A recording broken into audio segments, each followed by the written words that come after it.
What's up, folks? This is Justin from Books, Bricks, and Boards. One of the goals of my channel is to help people that are newer in the hobby to get a better grasp on some of the basic tools and skill sets that are useful in being a better DM and a better player. And recently, it hit me that the movie The Wizard of Oz is a great way to remember some of the key elements when you're building your own stories for your games. I recently built an AD&D second edition game for my two boys, and I kept these ideas in mind as we were going through it. So today's video is going to be Dungeon Design 101, the art of storytelling, with a focus on how you can remember these tools by remembering the Wizard of Oz, which pretty much everybody is going to be familiar with. Before we get into that, I do want to say thank you for the continued growth of the channel. I appreciate everybody subscribing. Right now, about 75% of my viewers are unsubscribed though, so if that's you, please subscribe. Anytime that you like, share, and subscribe my videos, it gets the content out to more people and allows me to continue to do this. And without further ado, let's get over to the table. For a backdrop today, I'm going to be using the table state of the adventure I was playing with my boys, a custom adventure that I made with them in mind. So while I'm going through this, I'm going to be intercutting some clips and some pictures and going back to this table state. The first principle of dungeon design from the Wizard of Oz is what I'm going to call "we're not in Kansas anymore." I have a feeling we're not in Kansas anymore. Examples of this can be found in Undermountain, Mines of Moria, Ravenloft, and of course the Wizard of Oz.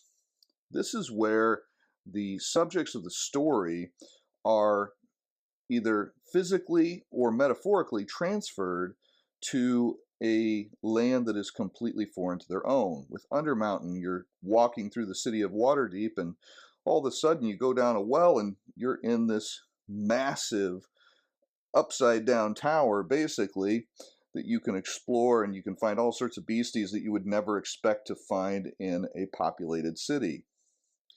In The Lord of the Rings, the Mines of Moria, the adventurers are overland, traveling through the snow and dealing with the elements, and then all of a sudden they speak some magic words and they go through the door and they are in what is effectively a tomb, and they're subject to the ill effects of having to deal with goblins and trolls and whatnot. With Ravenloft, your characters could be walking along the Sword Coast, and all of a sudden the mists catch them. They find themselves standing in Barovia under the watchful gaze of Strahd. And in The Wizard of Oz, Dorothy is happily in Kansas, and then all of a sudden the tornado picks up the house and she finds herself in Munchkinland. So when you're designing your adventures, you don't have to always do all of these different steps, but as you mix and match and put some of these into your adventure designs, this is going to make the story a little bit better. It's going to pull in your players. So for example, for my adventure here, I actually took the boys through an updated version of an episode of a cartoon that they enjoy, the 2012 Ninja Turtles series, and they had the Mazes and Mutants episode. Well, I extended that, and I actually had the character that LARPed with the turtles turn them into the characters that they had been playing, and they find themselves in his world, and they have to figure out why they're there and how they can get back home. And so they've been going through Malachi's dungeon. 2, have a base of operations. Now, with the Wizard of Oz, this is the one area that they kind of fail at as far as my rules that I'm sharing today. Who rang that bell? But like I said, you don't have to put all of these in every adventure, otherwise your stories will start to become cookie cutter.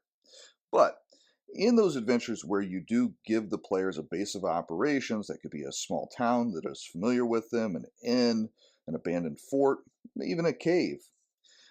This is going to give the group an opportunity to break the tension and feel safe, even if only for a moment.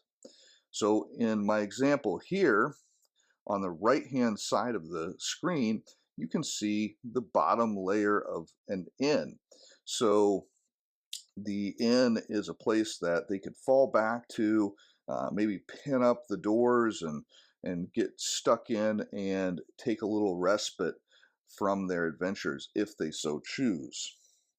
In some of the most famous adventures in D&D history, like for example Keep on the Borderland, the whole thing is about securing the area so that you can take advantage of having your own keep. And most games are going to have some sort of a base of operations. The village of Barovia, while not completely safe and certainly under the watchful eye of Strahd, is kind of that in the Strahd games, whether it be it the Ravenloft adventure or the House of Strahd in second edition or Curse of Strahd in fifth edition. So giving them a place to take a rest and to kind of take the tension down is not a bad idea. Number 3, I call this follow the yellow brick road. All you do is follow the yellow brick road. Have a reason that the players need to leave the base. Give them a MacGuffin, a friend that's in peril, a great victory, a powerful tool, something that requires that they follow not a rigid but a somewhat obvious path to their next objective. I know that railroading is a very negative connotation in the gaming industry, but not every game should be a sandbox. And having a little bit of guidance, especially with newer players, is going to help them to enjoy the game more because they feel like they're actually accomplishing something rather than being hit with analysis paralysis every minute. So, having that yellow brick road outline for them to kind of know what the end goal is, even if they stray into the poppy field or they take a little jaunt through the woods, as long as they come back to that road and get to their goal, everybody's going to be happy at the end. Number 4, pay no attention to the man behind the curtain. Pay no attention to that man behind the curtain. You want to have an idea of what created the dungeon and how it works, but be flexible enough to toss it when the players indicate something better. Don't just exposition dump on them. Let them have a part in telling the story. And a lot of times they will come up with something better than you had planned, or at least something that resonates more with them. And by inserting these little opportunities for the players to help guide the story in meaningful ways, that is going to create a more cohesive game and it's going to make the players feel more engaged. And when they're more engaged, they're paying more attention. So, as you're going through your game, don't just read huge blocks of texts at them and then expect them to memorize it all. Let them engage with the words, let them kind of ask the whys and then come to natural conclusions. And occasionally you're going to want to go with what they came up with over what you had planned. Number 5, I call I'll get you, my pretty. I'll get you, my pretty. You want to hint at the boss all along the way. Introduce and build their reputation before dropping the house on your players.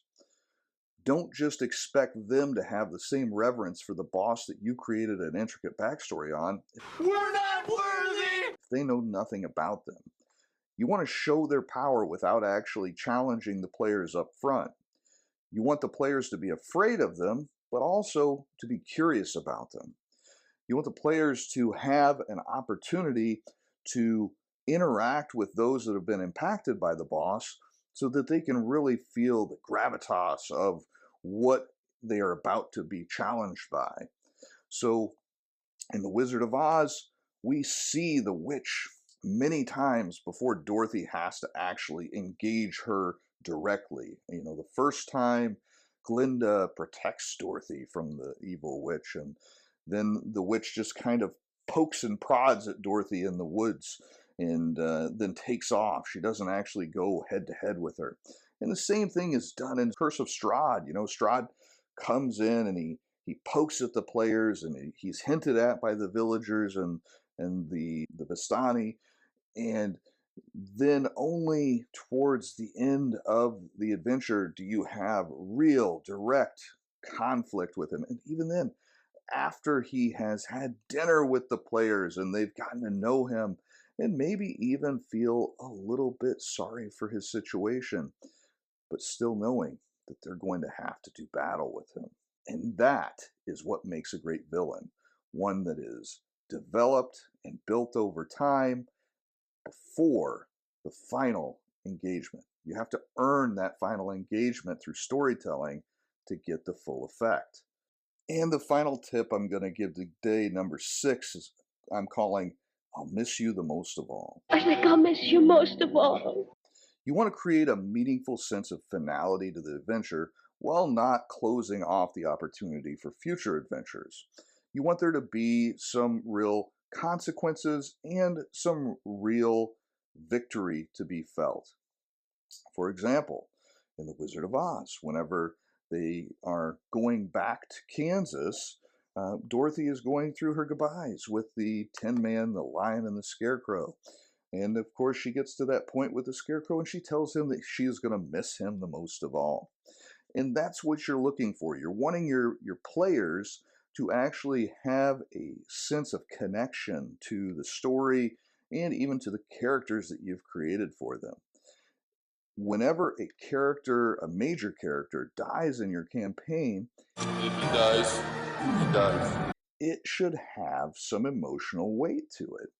In my Pathfinder 2e campaign, there was an NPC that had been running with the group for a while, and the group found itself trapped in a dead end room with a huge monster on the other side of the door. And this character, who was known throughout the game for being a little foolhardy, he looked at the group and he kind of winked and he ran into the hallway and was thrashed to death by the evil monster. But it gave the group just enough time to escape. And they reflected upon the loss of this character with great weight. They really did feel the loss of the character. And then the next few sessions, anytime that they did something great, it was kind of in honor of this character. And that is the goal that we're looking for as dungeon masters when we're telling a story. We want them to miss that one the most of all. There it is. That's my Dungeon Design 101, the art of storytelling. Hopefully this helped you out with your process of creating adventures for your players. And if not, tell me about your method. I'd love to hear that in the comments. If you've enjoyed the video, please remember, like, share, and subscribe. If you have ideas that you want me to cover, share that in the comments or send me an email to my booksbricksandboards@gmail.com. Until next time, this has been Justin from Books, Bricks, and Boards. Good gaming, and God bless.